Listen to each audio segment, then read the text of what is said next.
182 দিন হতে চলল দেশে করোনা সংক্রমণের 3 লাখ ছাড়িয়ে দিনকে দিন বাড়ছে আক্রান্তের সংখ্যা। থেমে নেই মৃত্যুর মিছিল। ভাইরাস থেকে দূরে থাকার সুযোগ কম, জীবিকার লোকসান পোষাতে ছুটছে মানুষ। ঠিক যখন দরকার স্বাস্থ্যবিধি মানার, ঠিক তখনই পথে ঘাটে কর্মস্থলে এই নিয়ে উদাসীনতা। ঘরে ও বাইরে এই ভাইরাস নিয়ে এখনো নানান জিজ্ঞাসা মানুষের মনে। দর্শক, আমরা আছি আপনাদের পাশে করোনা সেল নিয়ে। আপনার প্রশ্নের সরাসরি উত্তর দেবেন একজন বিশেষজ্ঞ ডাক্তার। পরামর্শ পেতে সরাসরি ফোন করুন 982405 এই নাম্বারে। আপনাদের সাথে আছি আমি টুপা হাসান।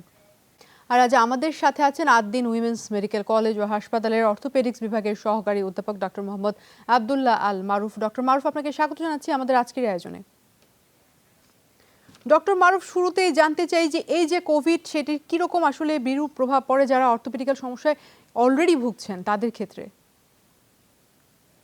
জি, ধন্যবাদ।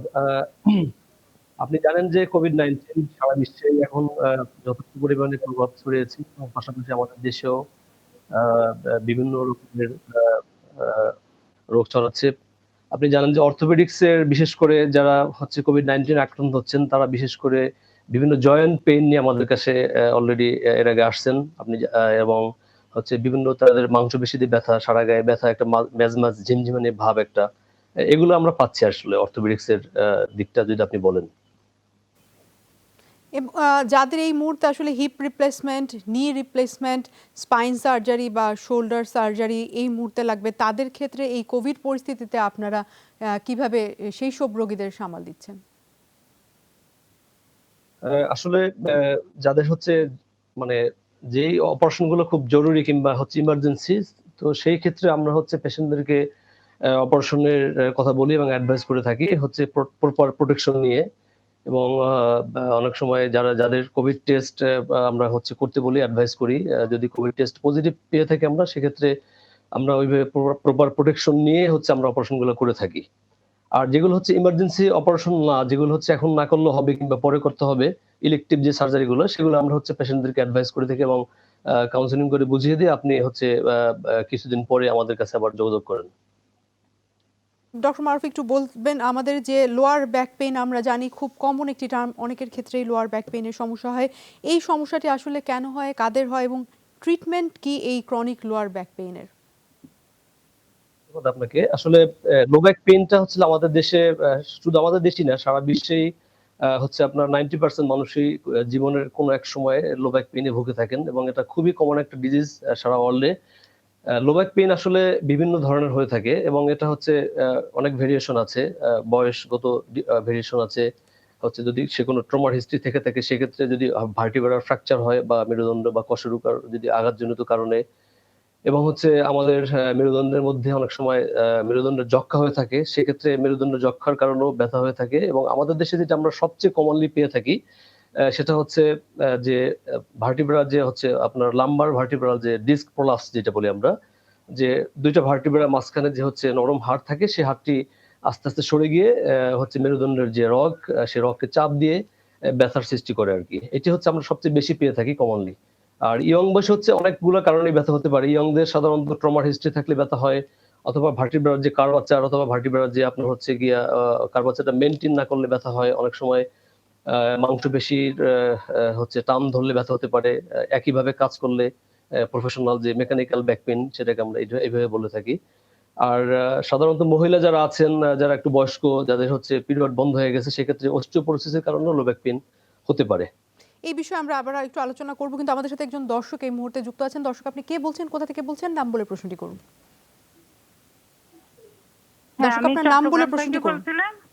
জি জি, বলুন। আমার হাঁটু ব্যথা আজকে 2-3 দিন ধরে। 3 দিন ধরে হাঁটু ব্যথা। আপনার বয়স কত? আমার বয়স 48। 48। আপনার ডায়াবেটিস, হাইপারটেনশন এরকম সমস্যা আছে? ডায়াবেটিস আছে। আচ্ছা, আপনার এই হাঁটুর যে ব্যথা, এটি 3 দিন ধরে হলো, এর আগে কখনো কি হয়েছে? না না, এর আগে ছিল না। হাঁটু কি ফুলেছে? হাঁটু না না, কিছু করে না, ফুলে নাই, এমনি ব্যথা করতেছে। আচ্ছা, ঠিক আছে, আপনি সাথেই থাকবেন, আমরা ফিরছি। ডক্টর মারুফ, আপনার কিছু জানার আছে? জি, ওনার হচ্ছে বয়স বললেন উনি 48 ইয়ার্স, এবং হচ্ছে ওনার ডায়াবেটিস এবং হচ্ছে অন্যান্য যে কোমরবিডিটি সেগুলো নেই। তো এটা মোস্ট প্রবাবলি এটা ডিজেনারেটিভ চেঞ্জ, যেটাকে আমরা হচ্ছে গিয়ে অস্টিও আর্থ্রাইটিস বলে থাকি। মোস্ট প্রবাবলি উনি অস্টিও আর্থ্রাইটিস রোগে ভুগতেছেন। এই জন্য হচ্ছে ওনাকে পায়ের এক্সরে করে এবং হচ্ছে গিয়ে আর্থ্রাইটিসের আরো কিছু ইনভেস্টিগেশন আছে সেগুলো করে হচ্ছে পাশে একজন অর্থোপেডিক্স বিশেষজ্ঞ ডাক্তারের শরণাপন্ন হলে আমার মনে হয় খুব ভালো হয় আর কি। জি, ধন্যবাদ ডক্টর মারুফ। আমরা একটা বিরতিতে যাওয়ার সময় হয়েছে, তারপরে এই আলোচনা আমরা আবারও ফিরবো। দর্শক, কর্নার থেকে নিচে ছোট্ট একটা বিরতি, ফিরছি একটু পরে, আমাদের সাথেই থাকুন।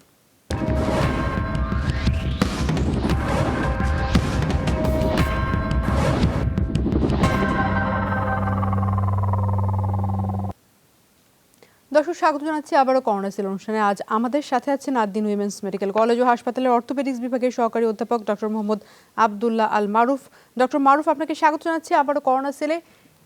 আমি একটু জানতে চাচ্ছিলাম, লোয়ার বেক পেন নিয়ে আপনি বলছিলেন তাদের আসলে স্লিপিং পজিশন নিয়ে এক রকমের দেখেছি টেনশন করার, যে আসলে শোয়ার পজিশনটা কেমন হবে সেই বিষয়ে একটু আপনার কাছে জানতে চাইবো। কিন্তু তার আগে একজন দর্শক আমাদের সাথে যুক্ত আছেন, তার থেকে প্রশ্নটি নিয়ে আসতে চাই। দর্শক, আপনি কে বলছেন, কোথা থেকে বলছেন, নাম বলে প্রশ্নটি করুন। মাগুরা থেকে বলছিলাম। জি, বলুন। আমার সমস্যাটা আমার মেরুদণ্ডের নিচের দিকে ব্যথা।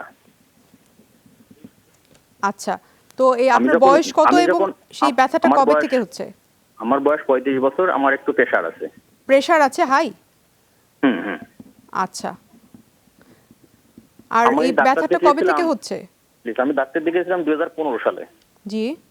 নিতাইপদ বিশ্বাস, ওনাকে দেখিয়েছিলাম। উনি একটা ওষুধ দিয়েছিলেন, সেটা হচ্ছে প্যানোডাইজ এসআর। আচ্ছা। আমি বেশ কয়েকটা পরীক্ষা নিরীক্ষা করছিলাম, কোনো সমস্যা ছিল না। উনি বলছিলেন যে এটা একটা বাত জাতীয় ব্যথা।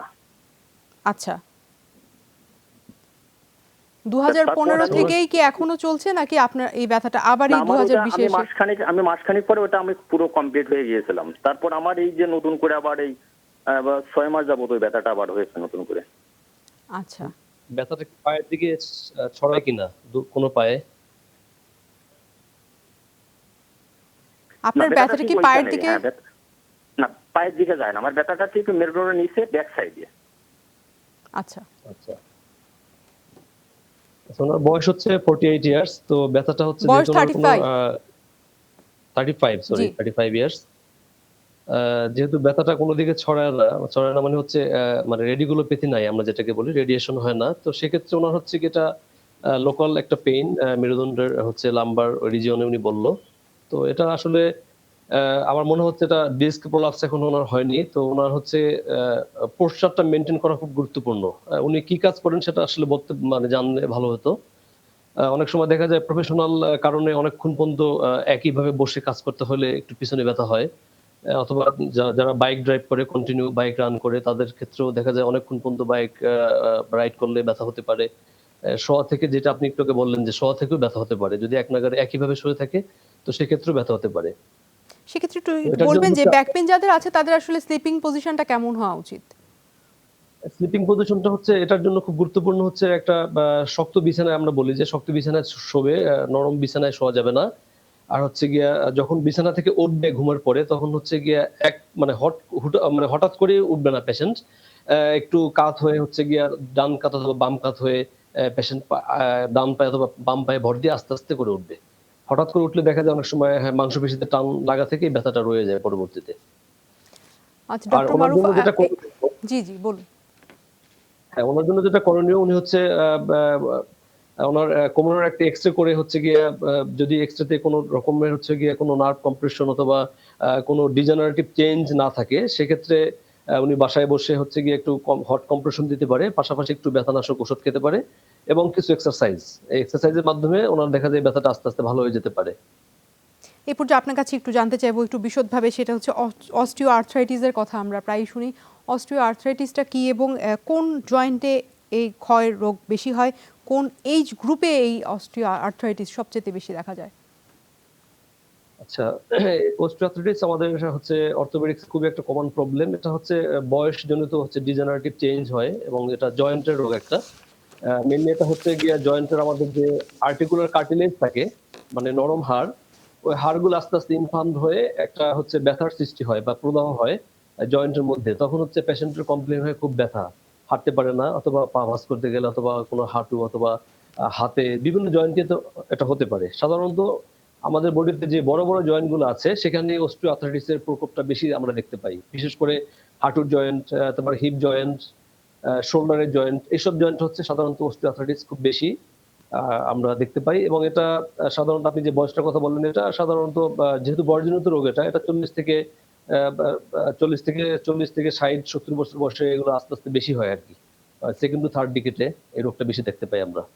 আচ্ছা, কোন এজ গ্রুপ? আপনি তো বললেন যে 40 থেকে 60 এর মধ্যে আসলে কি ধরনের কমপ্লেন নিয়ে রোগীরা আপনাদের কাছে আসেন এবং সিমটমস গুলো একটু যদি বলতেন। আচ্ছা, রোগীরা সাধারণত আমাদের কাছে আসে যে তার হাঁটু অথবা তার শোল্ডার অথবা তার হচ্ছে হিপ জয়েন্টে খুব ব্যথা হয়। পা ভাঁজ করতে গেলে অথবা পা সোজা করতে গেলে অথবা সাধারণত টয়লেটে বসতে গেলে, নামাজ পড়তে গেলে পা ভাঁজ করতে পারে না, ঠিকমতো ব্যথা হয়। পায়ে ঠিকমতো ভর দিতে পারে না। সাধারণত ব্যথা হয় এবং অনেক সময় জয়েন্ট ফুলে যেতে পারে। এটি হচ্ছে মেইন কমন কমপ্লেইন রোগীদের। ব্যথা ছাড়া সাধারণত অন্য কোনো কমপ্লেইন আমরা খুব একটা পাই না। অনেক সময় হাঁটু ফুলে যায়। হাঁটুর মধ্যে অনেক সময় হাঁটুর জয়েন্টের মধ্যে পানি জমে হাঁটুটা ফুলে যেতে পারে। এটা এ ধরনের কমপ্লেইন রোগীরা করে থাকেন সাধারণত আমাদের কাছে। এবং সেই ক্ষেত্রে কি আসলে ওই যে হট ওয়াটার অথবা কোল্ড ওয়াটার এর যে একটা শেকের জি, কথা আমরা জি। জানি, সেই ট্রিটমেন্টটা কি বাসায় আসলে তাদের জন্য উপকারী হয়? অবশ্যই এটা আমরাই অ্যাডভাইস করে থাকি যে আপনি আমরা কিছু এক্সারসাইজ শিখিয়ে দেই যে জয়েন্টটাকে অ্যাক্টিভ রাখতে হবে। মানে জয়েন্টটা ব্যায়ামের মাধ্যমে। আর পাশাপাশি হচ্ছে যে জয়েন্টটা এফেক্টেড সেই জয়েন্টকে আমরা বলি যে জয়েন্টে হট কম্প্রেশন দেওয়া, একটু গরম শেক দিলে সাধারণত এগুলো একটু পেইনটা রিলিফ হয় আরকি। এবং পাশাপাশি লং টাইম এক্সারসাইজ। এই রিস্ক ফ্যাক্টর গুলো একটু বলবেন কি অস্টিও আর্থ্রাইটিসের? রিস্ক ফ্যাক্টর হচ্ছে এটার কমন রিস্ক ফ্যাক্টর যেটা, একটা হচ্ছে এইজ, মানে ডিজেনারেটিভ চেঞ্জ, মানে সেনাইল অস্টিওআর্থ্রাইটিস, বয়সজনিত কারণে, যেটার কারণ আসলে জানা যায়নি। আর হচ্ছে ট্রমা একটা ফ্যাক্ট, যে যদি কখনো কেউ আঘাত পেয়ে থাকে কোনো জয়েন্টে, তো সেটা থেকে সেকেন্ডারি অস্টিওআর্থ্রাইটিস ডেভেলপ করতে পারে। তার মধ্যে হচ্ছে আপনার যদি কেউ দেখা যায় লার্জার কোনো জয়েন্টে আঘাত পায়, সাপোজ হাঁটুর জয়েন্ট অথবা শোল্ডার অথবা হিপ জয়েন্টে অথবা রিস্ট জয়েন্টে, সেক্ষেত্রে দেখা যায় পরবর্তীতে সেকেন্ডারি অস্টিওআর্থ্রাইটিস নিয়ে পেশেন্ট আমাদের কাছে প্রেজেন্ট করেন।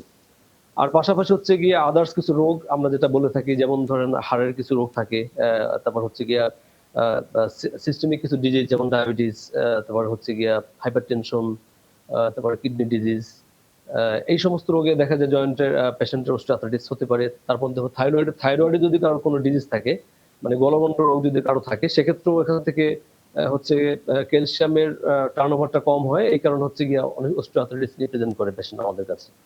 সেপটিক আর্থ্রাইটিস যেটার কথা আমরা প্রায় সময় শুনি, এইটা কি আসলে কিউরেবল কিনা একটু জানতে যাবো আপনার কাছে। এবং সেপটিক আর্থ্রাইটিস আসলে কখন পরিলক্ষিত হয়? সেপটিক আর্থ্রাইটিসটা মেইনলি হচ্ছে এটা একটা ইনফেকশনের কারণে হয়ে থাকে এটা। এটা হচ্ছে অবশ্যই এটা একটা ব্যাকটেরিয়াল অথবা ভাইরাল ইনফেকশনের কারণে হয়। তো সেক্ষেত্রে ইনফেকশন হলে জয়েন্টের মধ্যে একটা প্রদাহ হয়, ইনফ্লামেশন হয়। তো এটার জন্য হচ্ছে জয়েন্টটা ইনফ্লামড হয়ে জয়েন্ট সোলিং হয়, জয়েন্ট লাল হয়ে যায়, রেডনেস। এটার জন্য সেক্ষেত্রে আমরা হচ্ছে গিয়ে পেশেন্টকে অবশ্যই আমরা ইনজেক্টেবল অ্যান্টিবায়োটিক দিয়ে হচ্ছে আমরা ট্রিটমেন্ট করে থাকি। একটু বলবেন যে যাদের সেপটিক আর্থ্রাইটিস আছে এই মুহূর্তে এবং কোভিড আক্রান্ত হয়েছেন, সেই কোভিডও তো একটি ভাইরাস, সেক্ষেত্রে কি অবস্থা আরো বেশি ডিটেরিয়রেট করে সেই সব পেশেন্টদের? অবশ্যই ডিটোরিয়েট করতে পারে। যে আপনি জানেন যে কোভিড আক্রান্ত রোগী যারা, তাদের অনেক সময় অনেক রোগীদেরই হচ্ছে গিয়ে আপনার ইমিউনিটি কমে যায়। তো ইমিউনিটি কমে গেলে সেক্ষেত্রে ব্যাকটেরিয়াল ইনফেকশনের চান্সটা আরো বেশি বেড়ে যায়। তো সেক্ষেত্রে আরো বেশি সেপটিক আর্থ্রাইটিস ফ্লার আপ করতে পারে। এই পর্যায়ে নি পেইনের ব্যাপারে একটু জানতে চাই আপনার কাছে, কিন্তু আমাদের আসলে এখন টিভি সেটের দর্শকদের কাছ থেকে বিদায় নেওয়ার সময় হয়ে গেছে। আপনি আমাদের সাথেই থাকবেন দর্শক। আমরা এই অনুষ্ঠানটি নিয়ে কিছুক্ষণের মধ্যেই ফিরছি আমাদের ফেসবুক পেজে, সেখানে আপনারা বিশেষজ্ঞ ডাক্তারকে পরামর্শ পেতে ফোন করতে পারবেন। যুক্ত থাকুন Facebook/যমুনা টেলিভিশন এই পেজটিতে।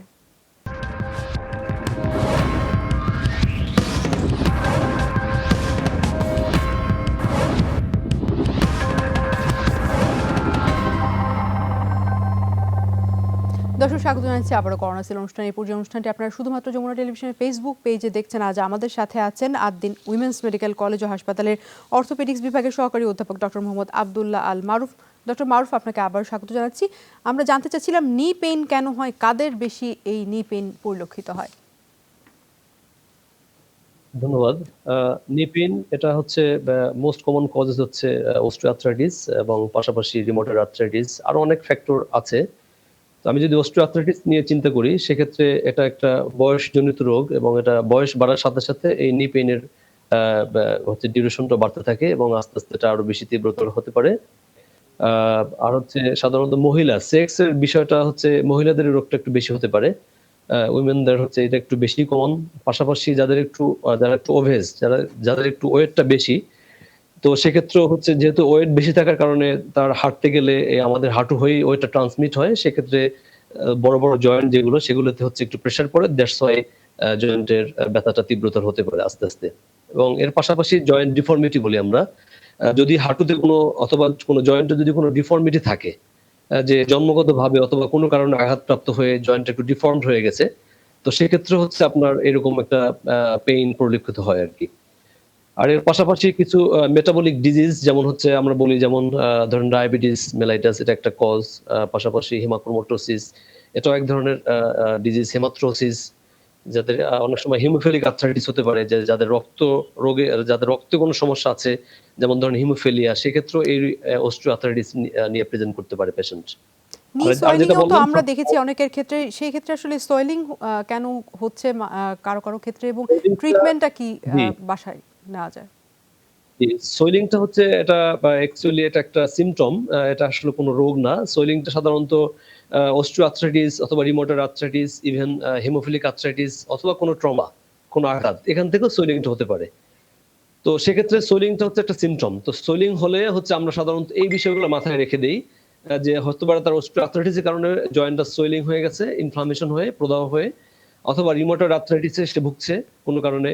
ইভেন গাউট, যেটা মেটাবলিক ডিজিজ, যেটা আমরা বলি যে গাউট, যদি তার ইউরিক অ্যাসিডের পরিমাণটা বেড়ে যায়, সেক্ষেত্রে হচ্ছে কি ইউরিক অ্যাসিডটা বেড়ে ওখানে ইনফ্লামেশন হয়ে যে জয়েন্টটা সোয়েলিং হয়ে গেছে, ফুলে গেছে। তো এরকম হচ্ছে জয়েন্ট যাদের সোয়েলিং আছে, পাশাপাশি ব্যথা জয়েন্টের মধ্যে, তো সেসব রোগীদেরকে আমরা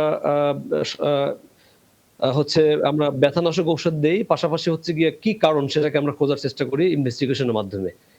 এক্স-রে করে, হাঁটুর এক্স-রে প্লাস আদার্স ইনভেস্টিগেশন, সেগুলো করে আমরা কনফার্ম হই যে তার আসলে কোন কারণে তার এই নিটা সোয়েলিং হচ্ছে এবং ব্যথা হচ্ছে। যদি সেটা হয় অস্টিও আর্থ্রাইটিস, তো সেক্ষেত্রে আমরা অস্টিও আর্থ্রাইটিস এর লাইনে ট্রিটমেন্ট দিয়ে থাকি। সেটা হচ্ছে আমরা জয়েন্ট যাতে স্টিফ না হয় সেজন্য পেশেন্টকে কিছু ব্যায়াম শিখিয়ে দেই, নি বেন্ডিং এক্সারসাইজ, নি ফ্লেকশন, এক্সটেনশন, এগুলো শিখিয়ে দিয়ে বাসায় বসে করতে পারে।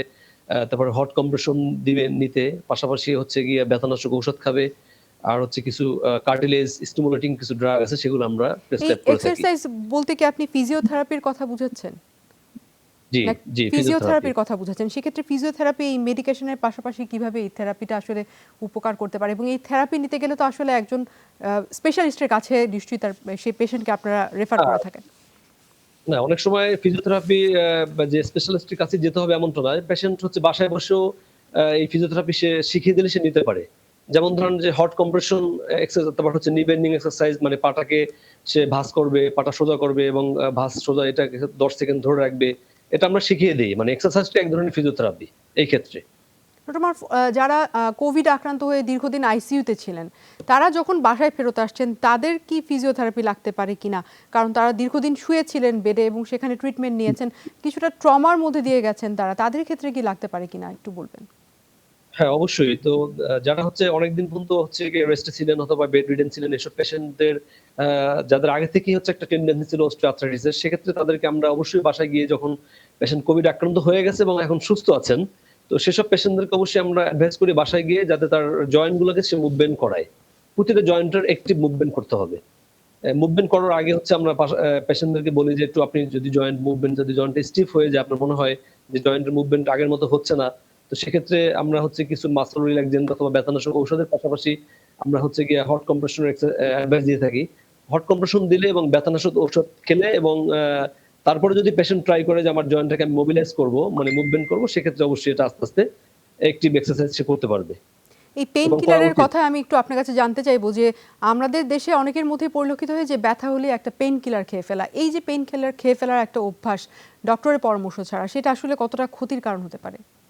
সেটা অবশ্যই অনেক ক্ষতির কারণ হতে পারে। যদি যারা, বিশেষ করে যারা নোন কেস অফ সিকেডি অথবা ক্রনিক রেনাল ডিজিজ যাদের আছে, সেক্ষেত্রে তাদের জন্য তো পেইন কিলারটা অবশ্যই তার বড় একটা ঝুঁকি বয়ে নিয়ে আনতে পারে। সেক্ষেত্রে অবশ্যই ডাক্তারের পরামর্শ ছাড়া কোনোভাবেই পেইন কিলার আমরা সেবন করার কথা কখনোই বলি না পেশেন্টদেরকে।